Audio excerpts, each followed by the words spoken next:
Saudara, kakak beradik dan seorang paman di Jombang, Jawa Timur ditangkap polisi setelah tertangkap basah sedang pesta sabu di rumahnya.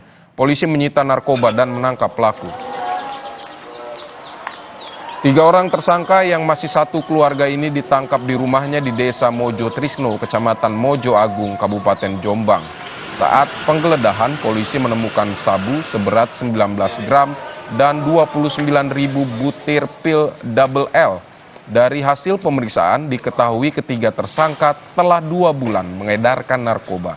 Tak hanya sebagai pengedar, ketiganya juga terbukti sebagai pengguna narkoba. Polisi menjerat ketiganya dengan ancaman hukuman 20 tahun penjara.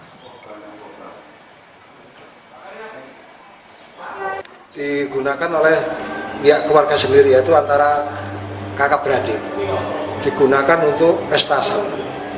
Dari hasil penggeledahan tersebut, kami bisa mendapatkan barang bukti yang kita sita, yaitu sabu sebanyak 19,69 gram dan pil double L sebanyak 29.150. Bisnis tersebut dilakukan oleh mereka kurang lebih 2 bulan yang lalu, dan hasilnya sudah mereka nikmati, mengingat mereka ini juga salah satu pecandu narkoba.